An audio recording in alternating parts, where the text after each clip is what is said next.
Hello, everybody out there on the internet. It's Jesse Guarascia. I'm off the ones and twos. I'm here to host for you. Danny O'Dwyer is off this week. He's out working his butt off, doing the documentary stuff for us here at Noclip, filming things, working hard. We miss you, good sir. We miss your Irish accent.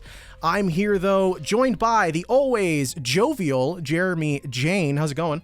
It's going wonderfully. How you doing, Jesse? I'm doing well. A little bit of pain. Had to shovel a little bit this week. It was one of those snowfalls where it was heavy and then it rained and then we didn't shovel at any point. So it was like shoveling ice out of a whole driveway.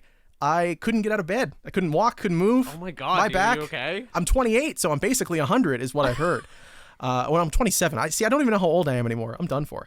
The injury. Exactly. Yeah. It's the age and the injury. Speaking of snowfall, Frank, how's it going? It's good. It's Is it snowy down there? It's not snow. Actually, it snowed a week ago. Like it snowed in Disneyland. A little hail, but basically, yeah, it's been an eternal. The Summer Games Fest has turned into the Winter Games Fest, and it's still But it's still Summer Games Fest. Still waiting to see if Jeff Keighley will see his shadow, but it seems like we have more weeks of Winter Game Fest. But no, it's been good. It's been good. Yeah, no, I rarely go outside, but that's not true. I do hike and I bike now, but I don't know. I'll acclimate to whatever weather. I see, speaking of you going everywhere, I see your posts on Twitter of you like going on little adventures, and I'm like, I think you just teleport to places. Yeah. Like I don't know how. I know California is this just like collection of ridiculous places. It's basically an amusement park of a state. But for whatever reason, you're in places and I'm like, that's not a real place. That's like a 3D model and you just photoshopped yourself into it. I forget when I had this conversation, but I feel like people who grow up in Southern California, it's so easy for them to make like TikToks and Instagrams because everywhere in California is cool. Like it's just like We're by the beach, the sky's always blue, there's palm trees, there's always like events and conventions going on, like. So I don't know. I feel it's if I leave my house, there's cool stuff out there. But the problem is I'm surrounding myself with comic books and video games. So who needs the outside? I got cool stuff going on here. You've got multiple lives at home. I try to go live your one outside. Yeah. Boring. Gamers have many lives. We don't die. We respawn. Do you have that T-shirt? I feel like you should. I should. Yeah, is Jinx still around? Shirts for gamers and hackers or whatever. Is that like an old website? Oh yeah, it was like Jinx. G4's biggest sponsor. It was Jinx gear for gamers and hackers or something like that. Jinx, yeah, it was like gamer T-shirts. Yeah, it was like Spencer's Gifts, but just the T-shirts and just for gamers. If you go to their website, there's a press start button. Oh no, is it down? Oh no, Jinx is gone. That's sad, dude. Jinx is gone. You just opened Granddad's bedroom for the first time in 15 years. You're like, oh man, he's dead. Oh, we forgot to check on him. Are we gonna do anything? I'm sure if you go on like Depop or eBay, now that's gonna be vintage. Like, oh, that's a vintage like 2004 Call of Duty Jinx T-shirt, or like, you know what I mean, like 2005. Like, actually living in Orange County, there's so many. Like, if you go to like Goodwill, you'll find Blizzard developer T-shirts. Really? I once I regret not getting it. I found like a 2007 like Burning Crusade dev team T-shirt at Goodwill. I'm like, shit, should have gotten. Oh, that's kind of awesome. Yeah. So I gotta go thrifting. Yeah, please. We need some more. We need some fun Frank Howley shirts as we approach the summer. I need some more fun patterns from you, my man. But before we hop into the rest of this podcast, if you'd like to support this 100% ad-free podcast, there's no ads except for this one, fund our documentaries and get access to a bunch of bonuses, including videos, bonus podcast episodes, and Discord access. You can do so at patreon.com/noclip. You can also join the fantastic list of Battle Pass holders. James Brown, I feel like, by the way, this is not a name. James Brown, one of the Battle Pass holders, I feel like we need to have an ow, Yeah, I feel good. Just maybe I'll edit that one in. Jason Drury, Cody Krieger, Sven Huster, Forrest Pruitt, Andy Fagan. Are we doing it? Are we doing it? Yeah. Can we get it like a 3, 2, 1, and then Absolutely, we'll do it on the one, or not on the one, but the invisible count after the one. Okay. All right. 3, 2, 1. Cameron Ladd! Awesome. Perfect. George Chakotis, Jacob Godserve, and Tohir Tiliev. Thank you all so much. I'm glad you guys started doing the sort of group Cameron Ladd. I feel like everyone appreciates that, especially on the last pod where you nailed it. It's perfect. It just felt right. Like, it feels like he's walking into the pub and he's like an old friend. Yeah. That's how I feel when I hear the name now. Anyway, this week on the podcast, we're talking about a couple fun things. I haven't been playing too many video games, honestly. There was a discussion going on in the Noclip Discord about not being able to find something that sticks. I feel like I've been in that position for the last 2 weeks or so. I'm just like busy with work, so it's hard for me to find time to play something consistently. And then after the week is done and I have free time on the weekend, I come back to it and I'm like, what was I doing? Like, I started South Park, the Fractured Butthole, great game, great name, great game. But I don't know. I'm going to come back to it on the weekend and I'm like, I don't know, what was I doing? Was I looking for my dad's balls or something? And it's South Park. I feel like that's always what you're doing in those games. Yeah, especially with an RPG, I feel like coming back to it, like, you have to re-immerse yourself in the story. I've been struggling to get into Final Fantasy IX. I'm probably like 8 or 9 hours into it, and it's really good and it's charming. And I mostly am doing like aesthetic research because I've been trying to replicate some old aesthetics in 3D modeling. But yeah, I don't know. I just like. It's hard for me to immerse myself. I feel like when I was a kid, I would just get an RPG and then just do nothing but play that game for like 3 weeks and then it would be over. And now it's like I go do like a week and a half of like shoveling in the yard and I'm like, I don't know, man. What the hell was I doing? I was like collecting berries for like a village. Yeah, what was the main quest line? They asked me to save a cat or something, and now I'm like, I don't know anymore. Yeah. Wow, I'm killing a dragon? Is this Skyrim? What am I doing? Frank, you've kind of gone through bouts of this before. You've talked about, playing things on and off and grabbing stuff for Noclip when you're recording games and then having to play games in your free time. So it's a tough challenge there. Do you have any advice, or is it just, I don't know? It's hard. Yeah, I call it like gamer's anxiety. Like, I feel like we had this conversation last time you were on All-Star. Maybe it was like over the summer. Like, yeah, it's not like a real problem to like complain about. Yes. It's very like very first world problem. Yeah, it's micro. We're in our hobby, so we're checking ourselves. But no, again, it's like there's too many games. It's insane. Like. And then even like with everyone's interest in retro games and just like the infinite backlog, I think my approach now, especially as I get older, is letting go and just treating video games like the arcade. When I was a kid, I loved going to arcades and just being like, I'm gonna play a little bit of Street Fighter, a little bit of I don't know, like Daytona USA or whatever, or Virtua Fighter. Like, just you would be at a machine for like 10 minutes, go to the next thing, and I'm starting to do that with like video games. Like, I'll write down on a piece of paper, like, what am I feel like playing today? Like Gran Turismo, Cult of the Lamb, whatever. And then I'll play a game, and then if I naturally get into a groove, I'm like, oh, this is it, then I'll stick there. The last game that I think has had the most pull on me is like Yakuza Ishin. Sorry, Like a Dragon Ishin, which I think I now have like 20 hours, 22 hours in, and I'm like, how did that happen? How did that, like... Nice. The farming mini game is truly it, where I play the game just so I can go back and check my crops. It's like you need to pass time in the game for more crops. So it's like, well, I guess I'll play this for 30 minutes and okay, did a cutscene. Okay, are my crops good? So I don't know. I feel like Yakuza games always have the like deep mini games, but beyond that, like I was able to put maybe 20 to 30 hours into Persona 4 at the beginning of the year, but I felt like that's like enough time for a full game. Like, I feel like I'm like good on Persona this season.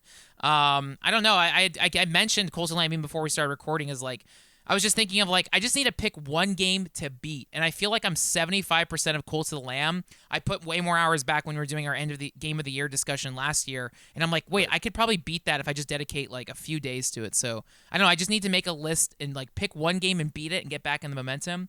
But I feel like the cure for gamer anxiety, or any hobby, is swim in a different hobby. So like, I was reading comic books for like 6 months straight. I didn't like touch a novel in a while, and now I'm finally reading like something different other than comic books. I'm reading Rick Rubin put a book out called The Art of Creativity, and it's so amazing. It's very like spiritually like healing and nutritious. And now I'm like, oh, wait a minute. Now I'm enjoying like being into an actual book now, and then. Because I'll start getting burned out on comics or manga and then go somewhere else. So it's the same thing with like video games. Like, if nothing's grabbing you, go watch movies for a bit or go hiking and then sit still. And what are you naturally hungry for? And for me, Cult of the Lamb keeps popping up. There's the fishing. There's the nice roguelite elements. There's the farming stuff. There's seems farming. To be a pull for you. Yeah. So I don't know. So but yeah, I don't know. The best case though is when you play something and you just forget about everything else. Like, oh, this is it. So people are always in search of it. That's also sometimes where like achievements or trophies will come in handy. Like, well, I really like Street Fighter. Oh, I didn't get this trophy for winning a arcade mode 100 times. Well, might as well do a few rounds. So I don't know. Either way, I'm always interested in like what people are playing. Doesn't always have to be new stuff. Like, I'm always genuinely curious. Like, I always ask that, whether it's my friends, whether it's whenever we're recording our podcast, or I'm always scanning the comment section. It's like, what are people playing? It's like going to the record store. What are people listening to? Or what movie did you see lately? Like, I don't know. It's always interesting to see what's in the zeitgeist, what people are clicking with, and what are the random ass games that people are digging back into. Yeah, speaking of random ass old games people are digging back into, Conker's Bad Fur Day is the one thing that I've actually been able to stick with, mostly because it's for work, but also it's for different work. We're not doing a Conker's Bad Fur Day documentary. I was going to say, don't this is the worry. first I've heard. Yeah, announcing it Conker's here Bad Fur Day live on the pod. Conker's Bad Fur. Actually, I feel like that wouldn't be enough. hard. The rare team's right there. Right? I mean, whatever. Anyway, we're not doing that. I promise. Unless we are. We'll see. Anyway, Conker's Bad Fur Day. I am playing it for the first time, working for somebody else, doing a little freelance work, putting a video together with them. And it has been an interesting experience. I have played some of Rare's video games, Banjo-Kazooie, the 3D collectathons, Perfect Dark I enjoyed as well. Jet Force Gemini I tried and put down right away. But this one is very different. Obviously, I didn't grow up playing too many N64 games. Like Diddy Kong Racing was kind of the one that I played a lot of, and GoldenEye when I was very young.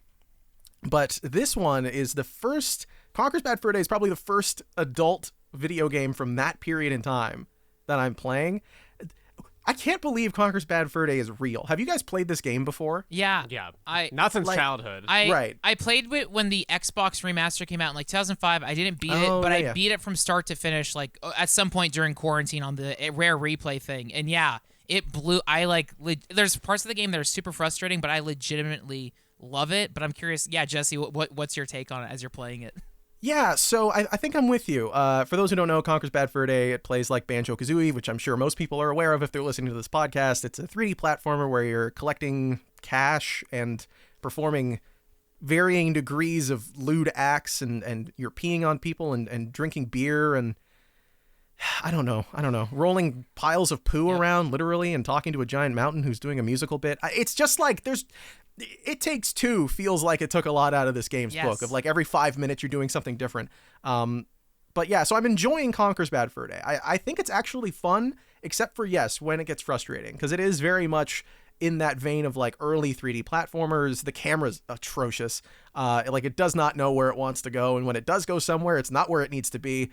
But there's something deeply enjoyable about it. Maybe because I just started, like I said, South Park, The Fractured Butthole, and I need to stop saying it like that. It's Fractured Butthole. And I'm playing this at the same time. So this sort of like stupid 90s toilet humor is really getting me. Yeah, I was going to say, it feels like the swan song of like 90s platforming, where it's like, okay, we spent like a few years doing all this. We get that before we move into like the next generation, like let's make one more platformer and let's be as insane as like any idea that we couldn't fit into another game. Let's go for it. What I like too is like it encapsulates like peak like 99 Y2K attitude era. It has Matrix parody, Saving Private Ryan, Clockwork Orange. Like it's just like everything like it came out right before Fight Club, or maybe, I don't know, I feel like it missed the boat on Fight Club, but everything else is in there. It's the most like... Oh, you're right. If this came out after Fight Club, there would totally be like a Squirrel Tyler Durden. Yes. Like, absolutely. 100%.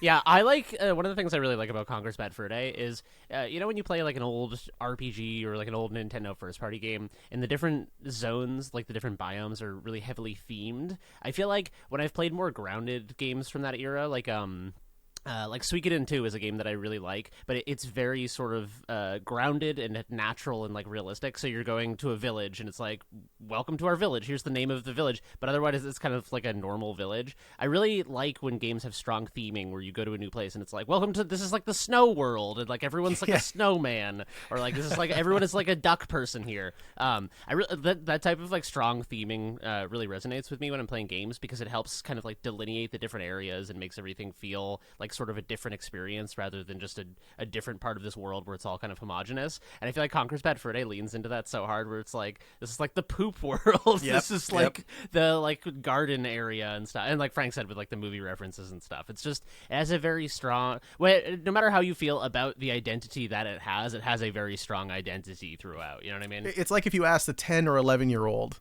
what was cool, and they were like, I don't know, poop. I'm big on the Matrix. That was like the Neo's research. cool. Like they had like a 12-year-old in the meeting room, and people were like, "Are you getting this? Were we taking this down?" He said poop. Write that down. It's a great it on the mighty board, poop. Johnson. Poop is hot right now. Yeah, poop is so hot right now. It does that thing that N64 games do, and I think there's an H-Bomber Guy video where he makes a really good point about this in terms of ukulele.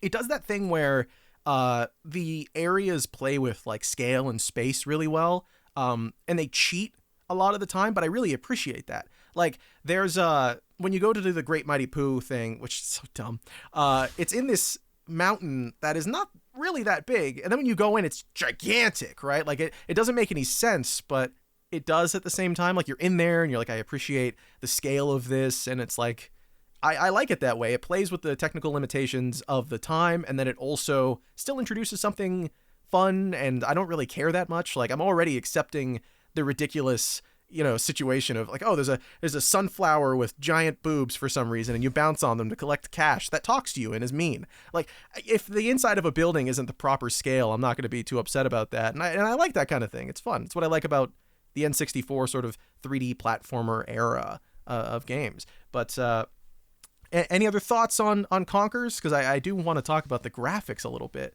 with Jeremy here. But I love that super chunky N60. I've been revisiting a bunch of. So there's a site called Models Resource, I think is the name of it. I have it bookmarked, so I haven't typed it into my browser in years. But there's like that and Spider's Resource where you can pull assets for old games. And I've been perusing through a bunch of old N64 assets. I haven't done. I wonder if they have Conker's Bedford. I'll look it up in a second. But but it's cool to just like pull those models down because the N64 rendered at such a low resolution that you kind of like the version of those models that exists in your brain is so different from what they actually look like. So Ocarina of Time is a really good example where if you pull up like character models or especially environment models, the textures are incredibly blurry. So like what you remember in your head is like, oh, it was like dirt and then there was like a part where it meets the grass and then there was like a path but it was grass around there. It's really just like a big kind of like green blob and then there's like a big brown blob.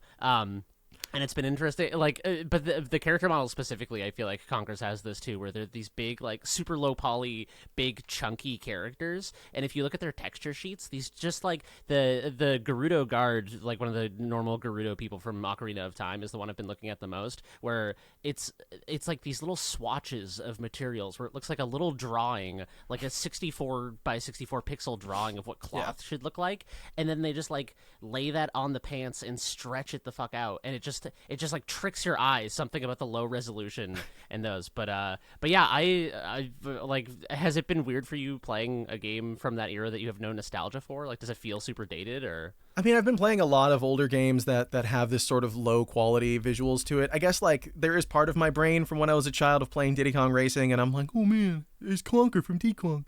But like visually, I have no nostalgia for it, but there's something, I mean, I started playing indie games when a lot of indie developers were doing the 2D pixel art thing, like poorly. And so, so seeing it and having no nostalgia for that is a little weird, but I do still have this like sense of appreciation for the visual style. It is very different. And there are a lot of games that are starting to emulate that sort of style from the N64, PS2, PS1 sort of era. I mean, PS1 has been very popular, but the N64 in particular, I feel like is starting to come up. There was like Cavern of Dreams, I think was the name of it. There was a demo for it earlier this year at Steam Next Fest.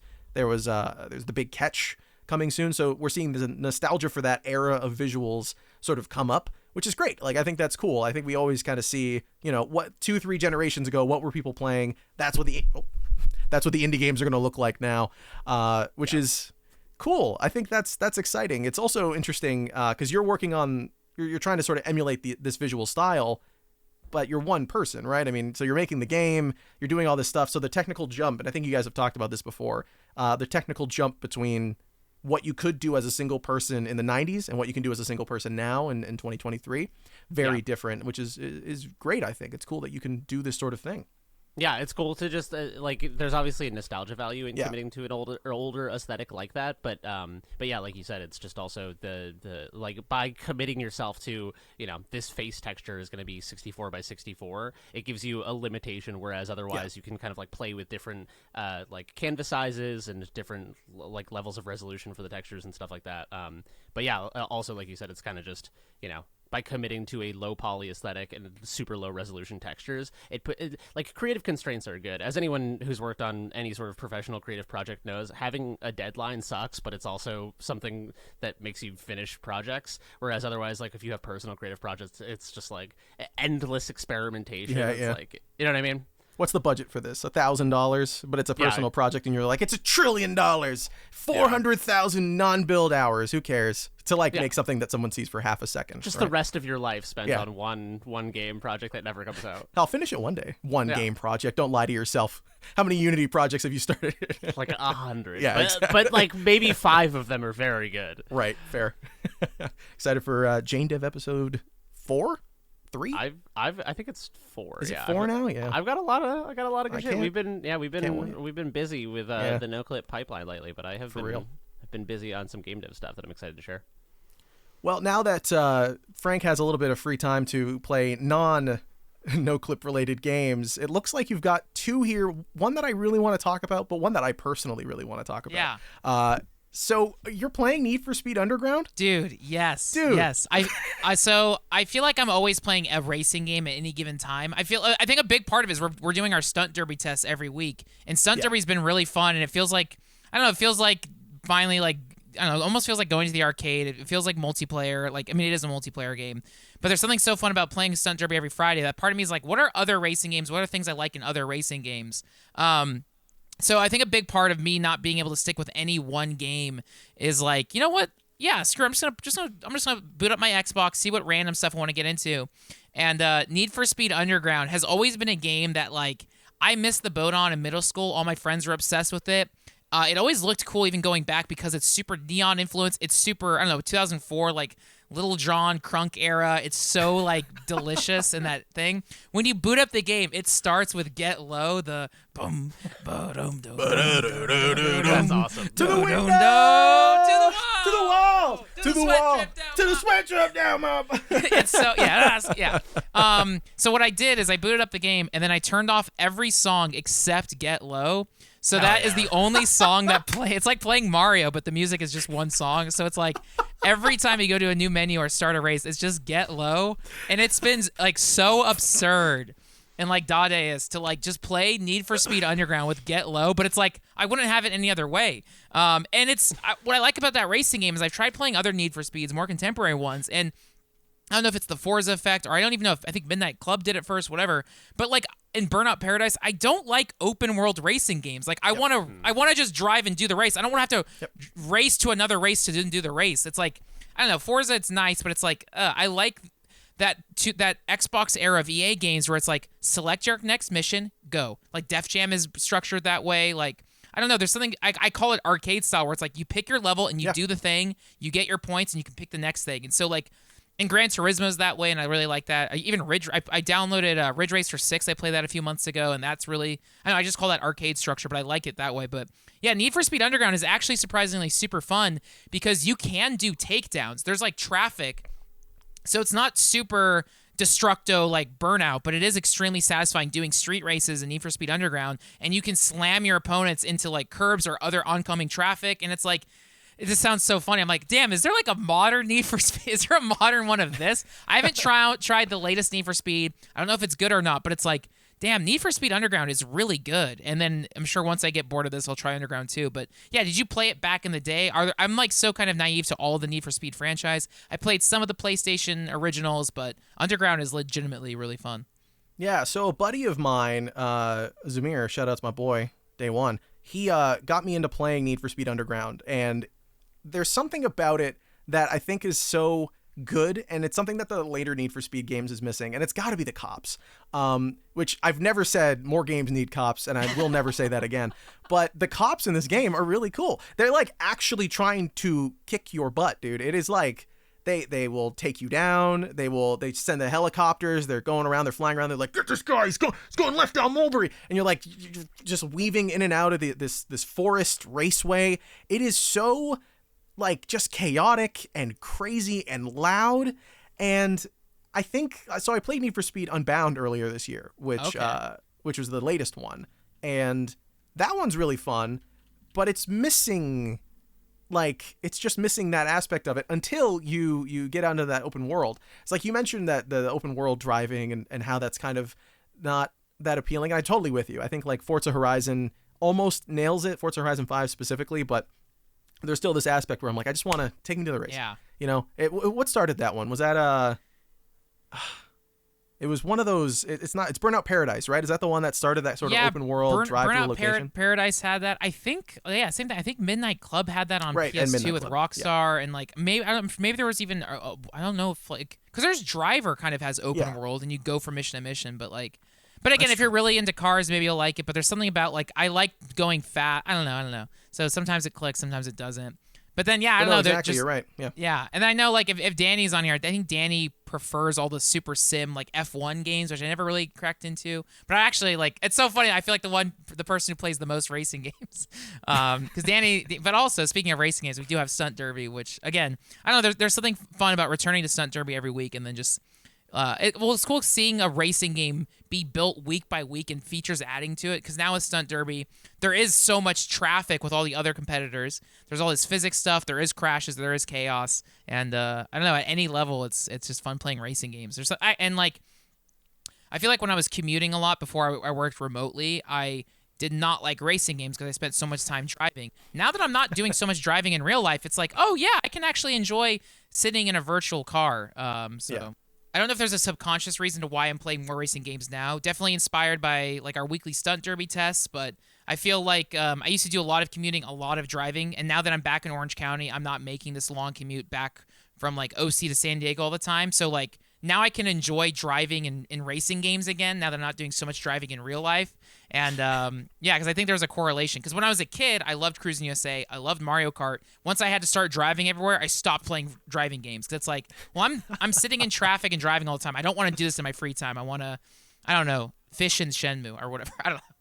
Yeah. Do something that you can't go do. When I'm like 68 years old and I don't have to film anything anymore, that's when I'm saving all the camera games like Umurangi. That's when you'll play Umurangi. Dude, you talked about that, what was that, last week or the week before? Yeah. You'd love that, but you're right. Like, it is just work. I know. It's hard for me to like... Yeah, it's sad. I feel like I need to buy... I have a film camera, but I feel like I need to either make sure that works or like get some film and just like go out with a camera just for fun and kind of get back into it because I just like associate I like the artistry of composition and lighting and all these things, but it's just hard for me to do it as like a purely recreational thing for some reason. Yeah, it's like programming. I was big into software engineering in high school and university, and there's a handful of games that do that sort of thing, and every time I try to play them, I'm like, why would I ever do what's the fun here? Like there's all those Zachtronics games that are about like Shenzhen IO and TIS 100 or whatever. They're great games, but I'm like, this is just work. I'm just working. I could be doing this and also making something for myself. I could monetize this hobby. Exactly. Yes. Who needs free time when you can make money? We're not grind setting. Yeah. We're not getting Sigma enough over here, unfortunately. Yeah, exactly. The other game you've got here, Frank, is one that you mentioned a couple weeks ago. You played the demo of, or you... Yeah. Did you not play the demo of this? I didn't play the demo. Yeah, Fallen Dynasty, which is the latest game from Team Ninja. So I believe this is the same team that did Neo 2, Final Fantasy Strangers of Paradise. Oh, did they do the Fedora Final Fantasy game? That's right. So it's like I started playing and I'm like, oh my god, this is just more. I don't want to say more of the same in a derivative way. It's like, oh yeah, I love these games. Right. Neo 1, I played the crap out of. Like I put so much time playing that. I would listen to audiobooks as I played Neo. When Neo 2 came out, I kind of immediately bounced off it. I was like, oh, I don't want to do this again. This is too hard. Final Fantasy Strangers of Paradise was much easier. You could have like allies. You could multiplayer it. You could do spells. So now their latest game, Wolong Fallen Dynasty, is cool because it's the Romance of the Three Kingdoms universe. So it's like Lu Bu, all of like Lord Cao Cao, everyone from Dynasty Warriors, which is like another one of my favorite game series. And so you're getting like a hardcore, gritty, that Neo like our action RPG, but set with those characters.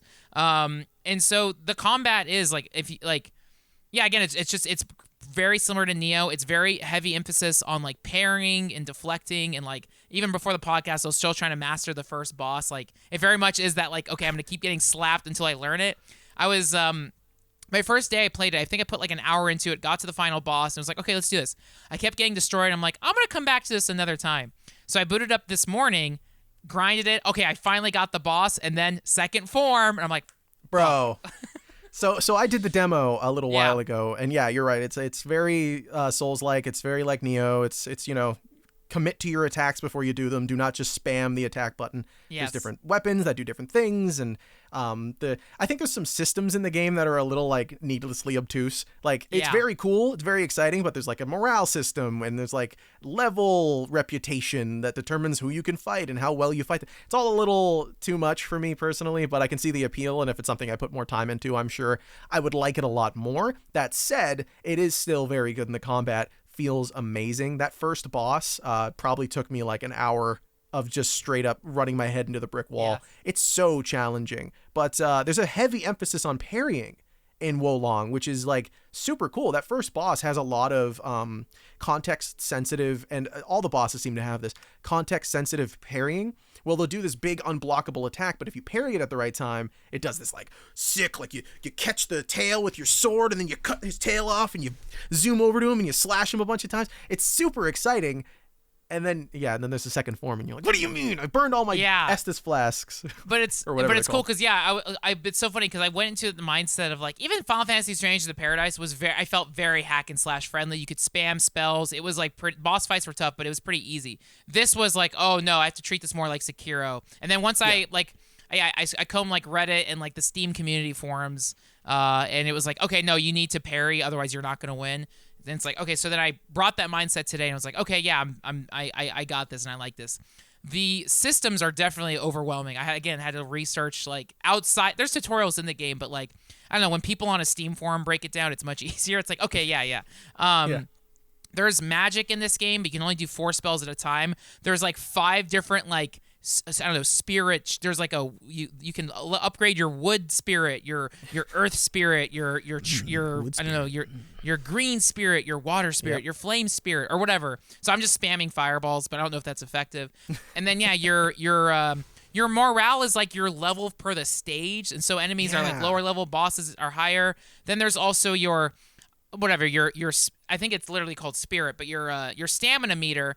And it can go in the blue or the red, and that's a really interesting system. So, like, if you attack someone who's blocking, you gain more endurance, so you can do more spells. If you start losing, you can get maxed out, and it's your guard break. And so it has that Bloodborne mentality of like, no, if you're more offensive, you can destroy. If you hesitate, you're dead. And it's like, but I also have to be ready for this game. It's like I can't chill out with it. I got to like attack it. So I was doing really bad when I was fighting a boss while listening to a podcast. Today I played with just focusing on the game. And I was like, oh yeah, and you can like, it's like playing a fighting game. You can listen to the tells. When you snap the parries, it's so satisfying. But again, it comes down to that gamer anxiety. I started playing this, and I'm like, wait, I'm already playing a samurai game. I'm playing Yakuza Ishin. Should I finish that first? And then like, so I don't know. It's really good, and again, it's on Game Pass. So that's why I was eager to jump into it. Like, yeah, let me check this out. It is good, but it's just the kind of thing too where it's like, which of these am I going to commit to? When am I going to commit to it? But it is really dope. I'm curious if other people are sticking with it. I heard you can recruit like the different like Dynasty Warriors soldiers to fight with you, and if you max level them, you unlock their weapons and armor. So it's like, can you recruit Lu Bu? Can you be Lu Bu in this? That's what I want to see. So it's funny where it feels like this is the adult version of Dynasty Warriors. Those have always been my favorite games because they're so cartoonish and silly, and set the formula for the Musou games and the giant hack and slash 1000s. So it's so weird to all of a sudden be like, no, this ain't your dad's Dynasty Warriors. This ain't your daddy's Dynasty Warriors. So it's I don't know. So it's pretty cool, but I need to absolutely spend more time on it to speak on it. But I liked what I tried so far. Nice. Yeah, the first hour I think is the strongest part of the game. I think right after that it opens up a lot. Yeah. And like you can see how the different systems interact, and you can see like why would you want to explore when you could just run to the bosses? What a bigger areas feel like. And once you get into that next area, like immediately after the first boss, you'll know whether or not you want to stick with it. I think it's very interesting for the people who like that kind of game. There's going to be a lot there. It seems like it's huge. It seems like the combat is super deep. There's lots going on. You're right. There's the trees. How much water do you want to have? Do you want to be big water? Yeah. Do you want to be big wood? Everyone wants to be big wood, right? Lots of options. I'm excited to see how that goes. Although, unfortunately, on Steam, it is mostly negative, which seems to stem almost exclusively from the mouse and keyboard controls not being all that great, which I think that happened to Dark Souls too when it launched on PC. Yeah. The mouse and keyboard controls were bad and it got terrible reviews, which I don't know, why are you playing this with a mouse and keyboard? Like there's I was gonna say, yeah, like obviously they should support mouse Yes. and keyboard, Of course. but, for this accessibility style reasons, of of course, game- right? Yeah, exactly. Because it ties into like various setups that people have Yeah. that like facilitate them being able to play the games. But Mhm. in general, a person who can like choose between a keyboard and mouse versus a controller. Like I've played Dark Souls 1 with a keyboard and mouse a little bit. And it feels so clunky and bad. Like Yeah. That's it's very much crazy. a controller game to me. It's just all the buttons are all over the place, right? There's like a million combos you have to do with different button combinations, and you're like, Yeah. where's this? So it's P? Yeah. Who puts Hit- anything on hit P? F4? What? Yeah. F4. Binding Press- your Estus flask to Alt F4. Press page up to attack. You're like, what? Yeah, press the home button Yeah. to warp back to Firelink Shrine. F13. You're like, where is that? I'll have a Mac. What's a Mac? Leave me You alone. have to get like a macro. You have to get one of those like mall game store Battlefield 2 keyboards with all the macro keys on it. That have, One of like, the big Razer mice that plastic- has 12 keys on the thumb Oh, yeah. rest. You're like, oh, Exactly. ridiculous. The MMO one. Yeah, that's bare minimum. It's a totally different direction here from well, maybe not totally different. I think they're actually pretty close in terms of ridiculous challenge and hurting your brain and bashing your head into a wall. Jeremy, you've been playing some Kaizo Mario levels. What is Yes. that, and are you okay? Okay, so second question first. No, I'm not okay. So Kaizo. So for anyone who knows what Kaizo is, the first 30 seconds of this will be a review. But my apologies in advance. Kaizo is a term that originates from the Japanese ROM hacking scene. I had heard of Kaizo Mario levels before. There was like some viral videos and stuff that have gone viral over the years. There was one called Asshole Mario that was just like an incredibly hard Mario level that went viral for some reason. There's also like tool assisted runs where it's just Mario like bouncing through a humanly impossible level, and it's just being driven by like it's programmatic or whatever. It's just like tool assisted. But Kaizo runs or Kaizo levels. So Kaizo refers to sort of like a game design mentality, essentially. I guess in the Japanese ROM hacking scene, it just means like reconfigured. Like it could be any modified game or like custom levels or whatever. But specifically, the way I see it most used is for Mario levels that are. There's basically no window for error. So like in a typical Mario level, you're running along and there's like a mushroom, and the mushroom is kind of bonus. It's like, oh, if I grab that, it'll be easier to complete the level. But if I miss it, I can like go on and just play this kind of like slightly harder version of the level. In a Kaizo level, if there is a mushroom, you will need it, and if you do not get it, you will fail the level. There is no margin of error, and that sort of game design philosophy reverberates throughout every element of the level. So these are the kind of levels that you are doing like 500 times to clear them. It's the kind of level where there will be, 7 gaps in a row with one flying Goomba over each one, and you have to hit each Goomba at the exact perfect angle just to make it. And it's like, I'd heard of these before, and I kind of thought that they would never be something I'd be into. And I have one of my good friends, Brian, shout out Brian if you're listening, is like watches a bunch of GDQ stuff, and I guess a lot of people who do like world record speedrun stuff on Mario games will do Kaizo levels to kind of break it up, or like as sort of an alternate challenge rather than just playing the base game. But so you can get ROM hacks that are like slightly easier. So one that I've seen is approachable is I think it's called Super Baby World, which is really funny, and you play as Baby Mario, but it's like it's like Baby's first Kaizo ROM hack, right?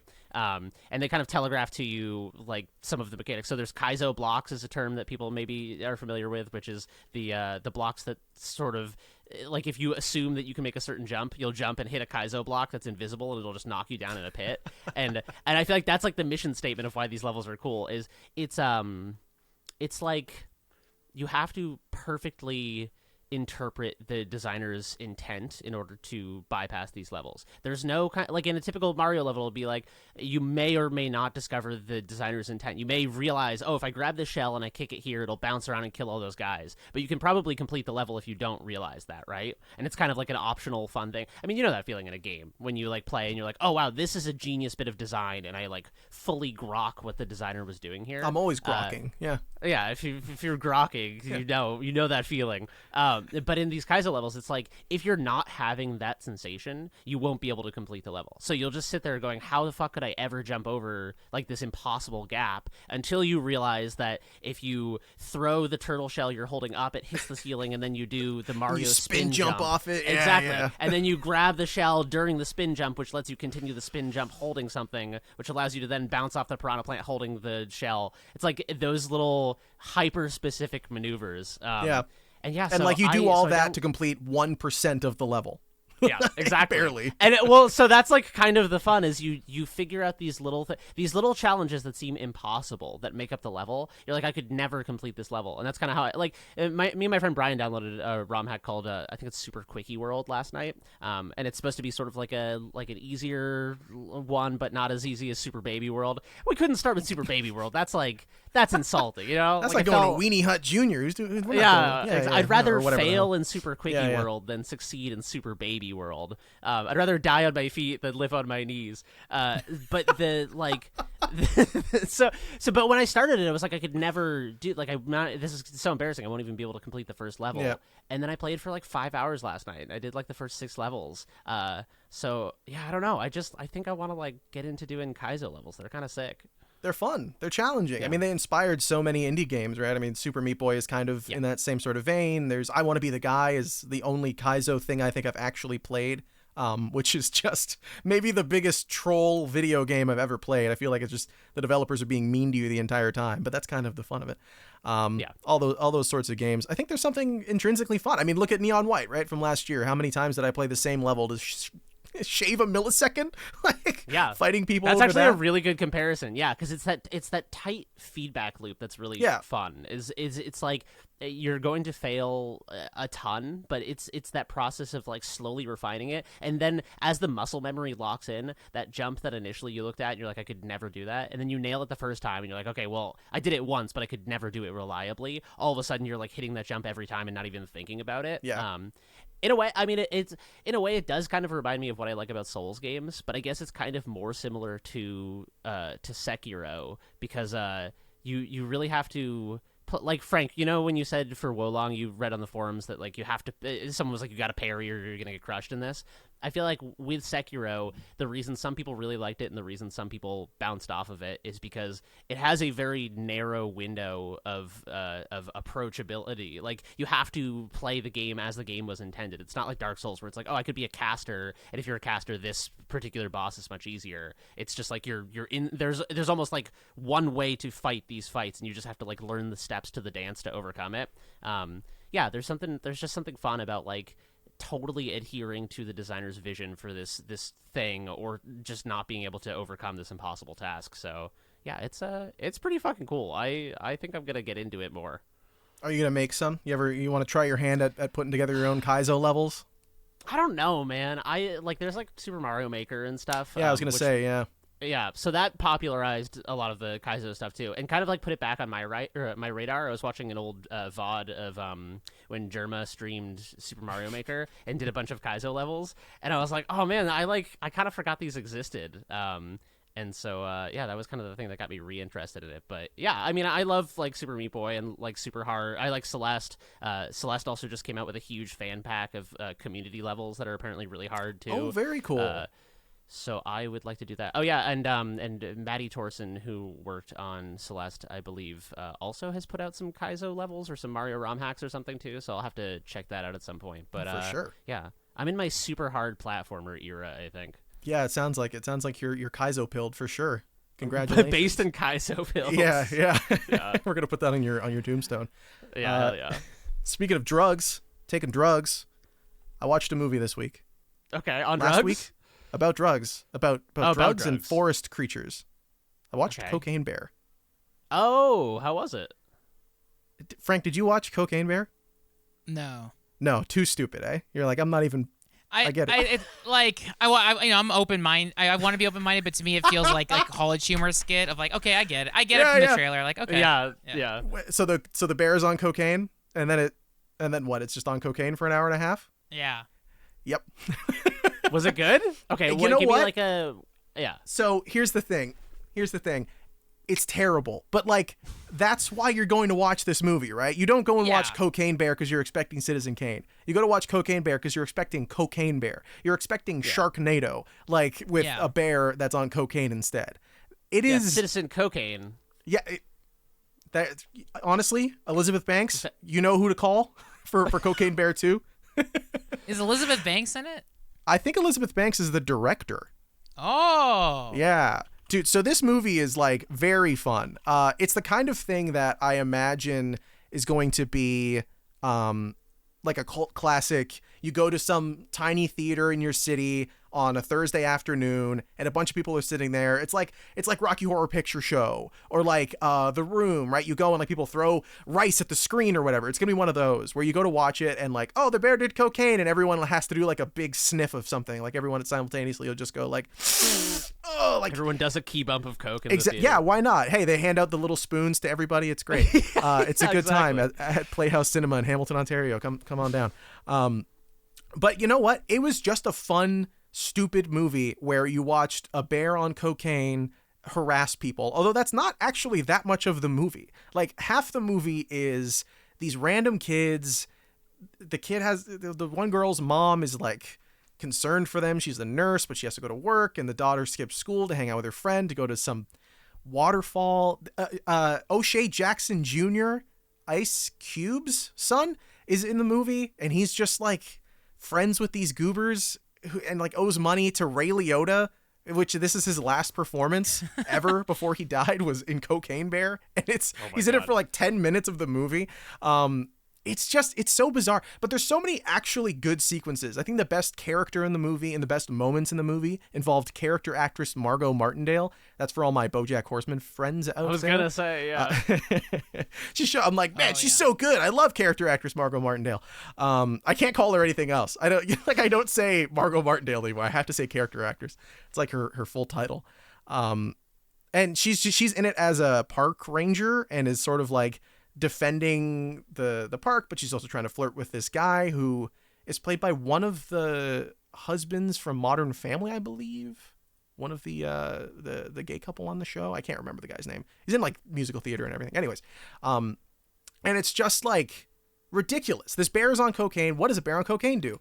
Bear stuff, but crazier. And it's like, it's a murder bear and it wants the coke. And it's just, I don't understand how it's a movie that's real that I watched and is actually very funny. Like maybe we had the right group of people in the theater for it, but it's really an experience you need to go to the theater to see. If you watch this on your own, fold laundry, do something else, play Marvel Snap on your phone. But if you go to the theater, you're going to have people who think cocaine is like the funniest thing ever talking the whole time.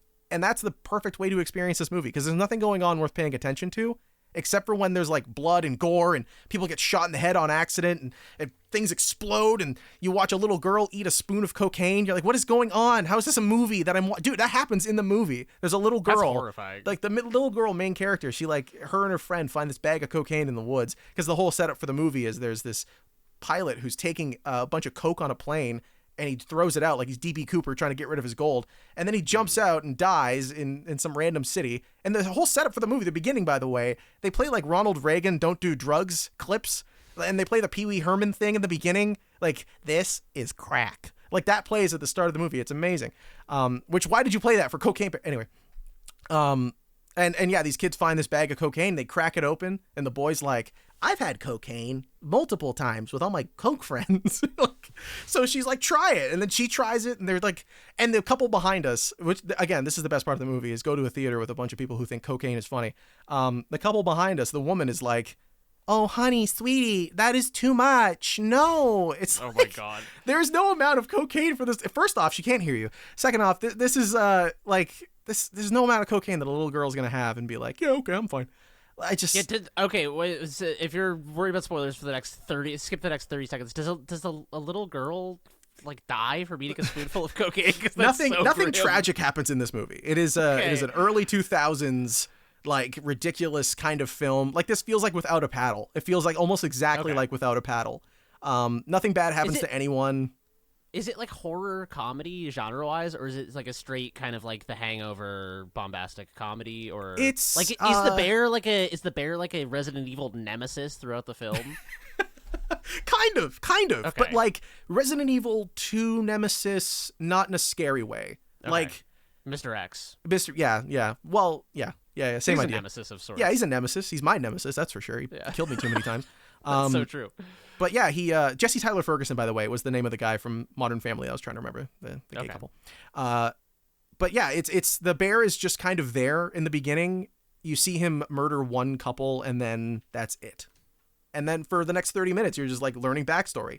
Why is Ray Liotta here? Oh, he's like a drug guy who was friends with the guy on the plane, and I don't know. And then the bear shows up and like kills stuff, and it is comedy. It is a lot more comedy than it's supposed to be horror, and it is not trying to act like it's horror. It knows it's funny, but it's gross. Like, it is disgusting. Some of the kills and some of the like blood and guts and gore is like, wow, I cannot believe you just put that on the screen, and I had to see it.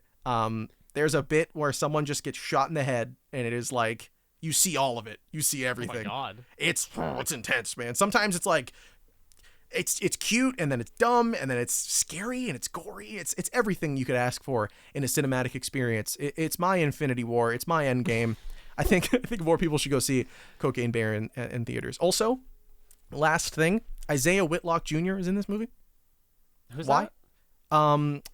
Is he's the detective from The Wire, I believe? He's Clay Davis? okay. Or no, he's the senator. He's the senator, Clay Davis. Oh, he's Okay. the From The Wire. That Yeah, guy? shit. But you know what? The whole movie, I was like, when are they going to get this guy to say shit? Never says it. And they never do? He never says it. Damn. What's the point? That's like getting Sammy Jackson and he doesn't say the motherfucker. Like, Yeah. what's the point? What? Yeah, true. Anyway. I feel Anyway. like we need to write a movie. I feel like this movie to me smacks of someone was like, all right, what are like concepts I could take and put together? People like cocaine is funny. It's like it's not as benign as weed, but everyone knows about it. So it's like like a little threatening, but familiar enough that it's like a kind of like a cartoon character version. And of it's like a drugs. white collar drug, so it's like it's okay to make fun of it. Yeah, they're like, oh yeah, my businessman dad did that in the 80s, and then like the bear is like an obvious kind of like, oh, there's like a bear like wandering throughout the movie. It's like the chaos. It's like the hangover tiger or whatever that's locked in the hotel room. Right. I feel like we could just like mash a couple concepts together and come up with a script that is equally as compelling as Cocaine Bear. Oh, easily. I feel like there's a whole cinematic universe waiting of drug-addled creatures. Drug like, animal. Where's the ayahuasca iguana? Like, where's that? Yeah, you know, exactly. I'd watch the Where's hell out of that. Ibogaine marmoset. That's a movie that I would watch. MDMA manatee. Give me the Frank. You got Okay, one. now you're talking. Come on, Frank. I believe in you. Oh yeah, I mean, well, I mean, yeah, I don't know.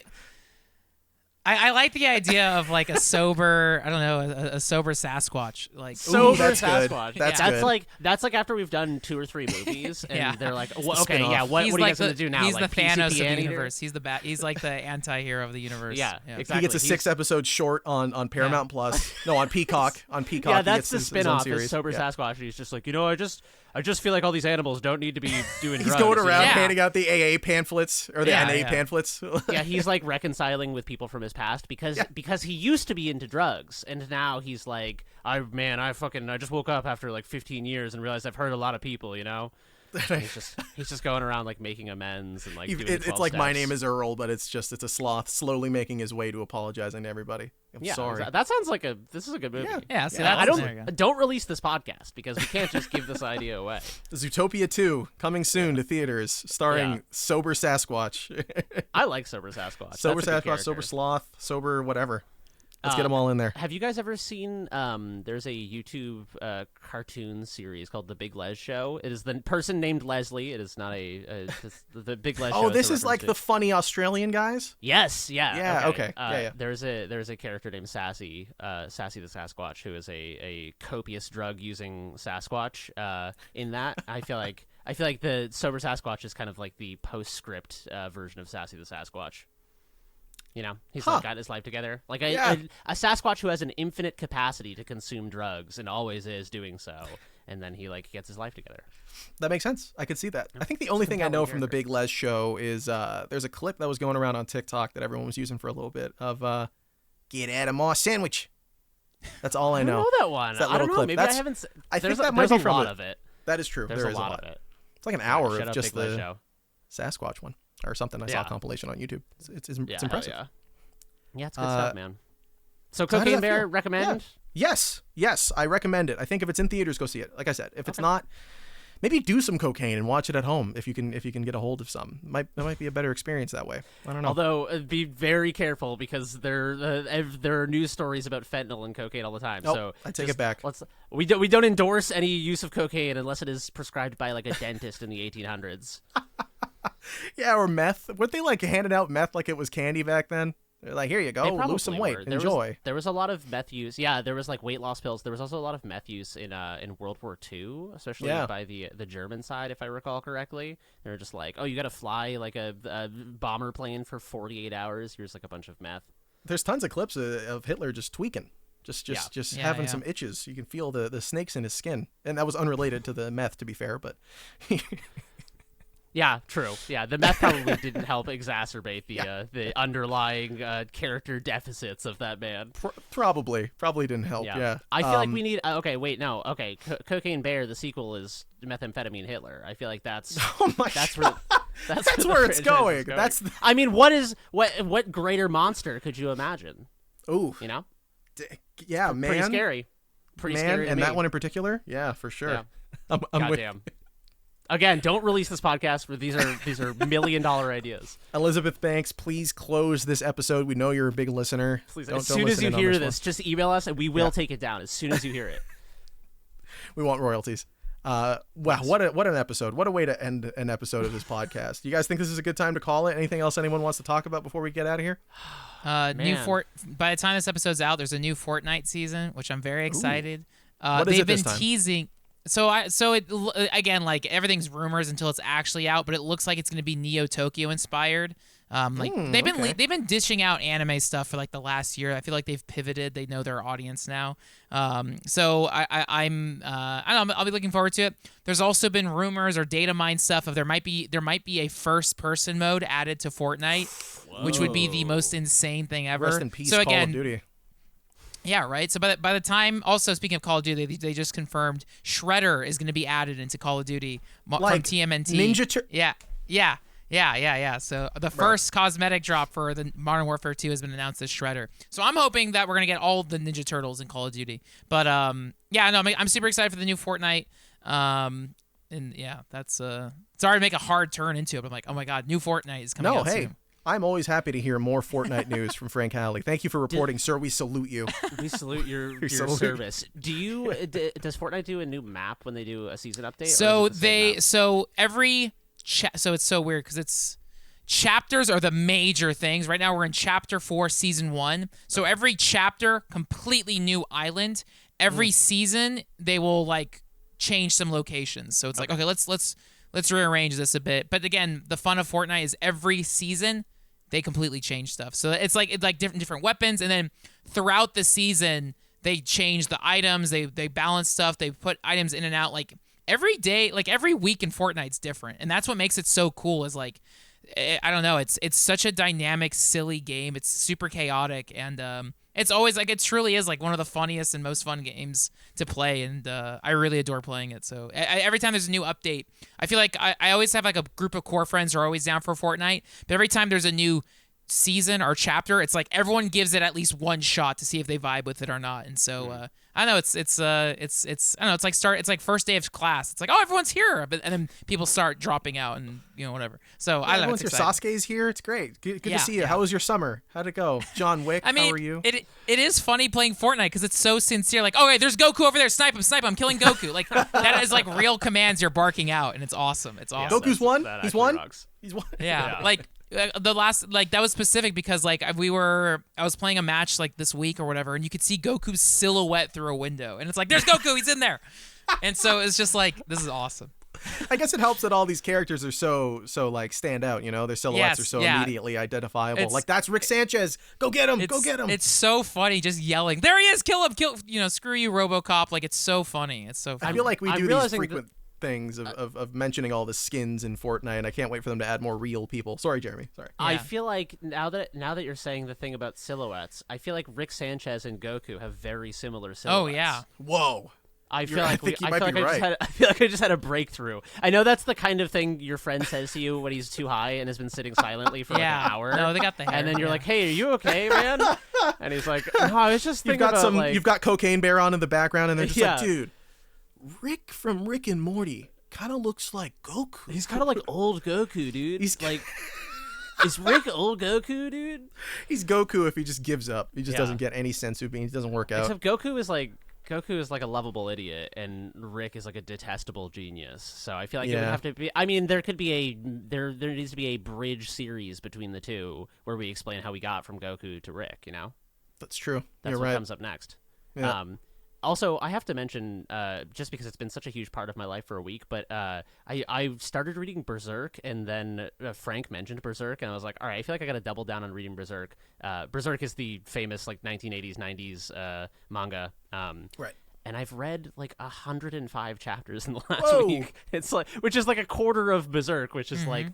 And it's fucking awesome, dude. It's I know I'm not saying anything that most people don't know, but like holy shit, it's so good. And not only so good, but like obviously it was the inspiration for a lot of for like Dark Souls and a lot of the FromSoft games. And it is hilarious how structurally it functions like a Souls game. Like it's like there's like the build up where you're like fighting a bunch of dudes, and then he like fights there's like boss fights in the in the manga. It's fucking awesome. Berserk There's is a freaky little MacGuffin you got to look for. There's a thing with a face on it that shouldn't have a face on it. Yeah, It's- yeah. Okay, sure, Exactly. yeah. People riding horses. But yeah, Berserk is like a big old content warning for people who are just about to read Berserk for the first time. But it fucking Buddy, rocks. chapter 1. Yeah. The prologue is starts like heavy. already the most fucked up thing ever. My favorite arc like so far. I think I've read maybe a third of it, whatever. But there's a series. But no spoilers though. Before you go on, just make sure you don't Yes. spoil anything because I'm getting super into it.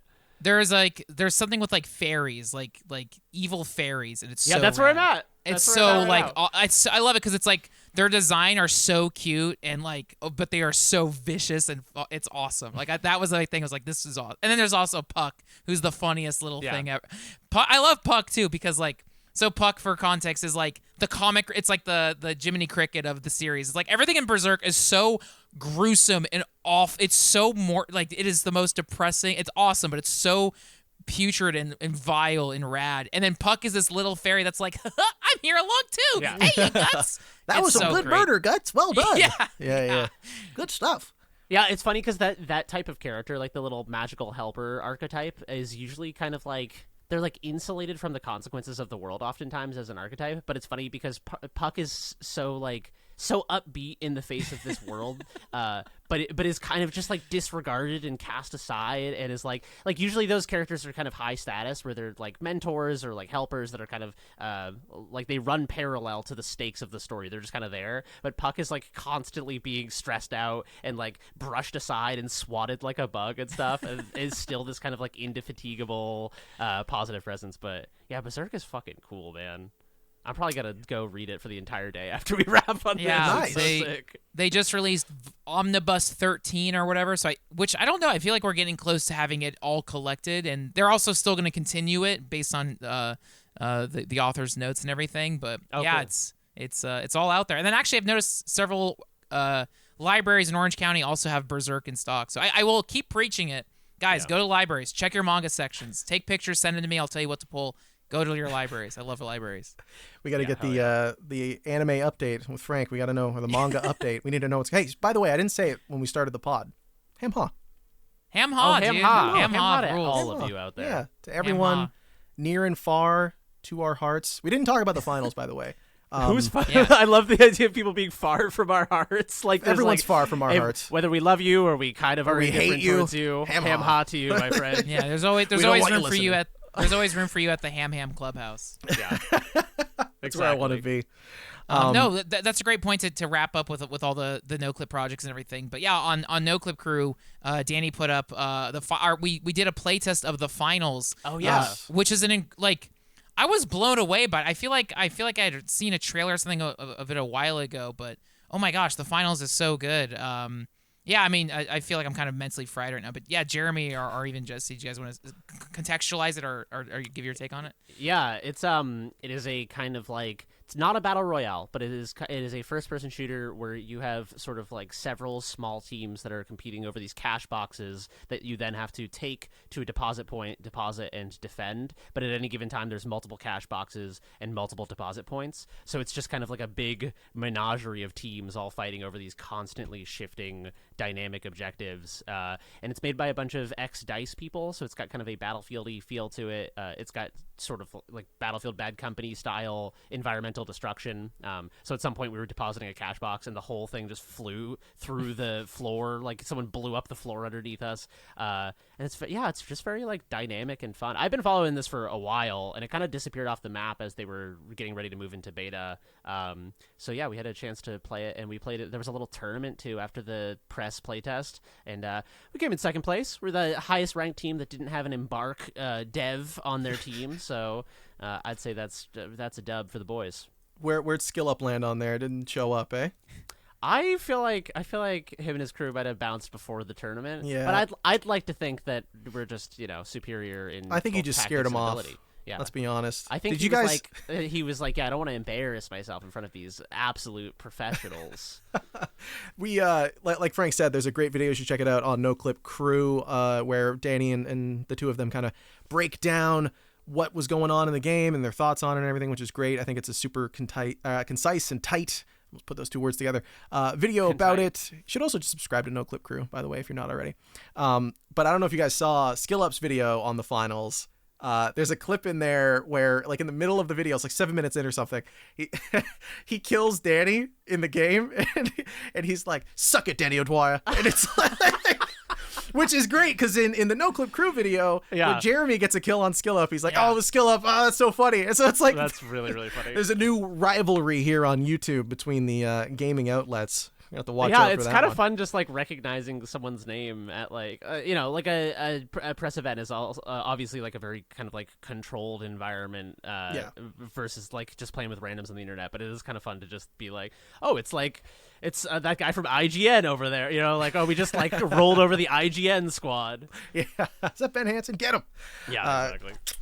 But yeah, there's tons of stuff coming soon from Noclip. Lots more documentaries. Age of Empires coming soon, probably next couple months, month or two. Vampire Survivors is in post or pre or some form of production. It's probably still production. We just got the puppet in, right? Danny's still putting those clips together. Lots of work to do on that one, but it's going to be super super exciting. Not trying to brag, I think I did a pretty good job on it.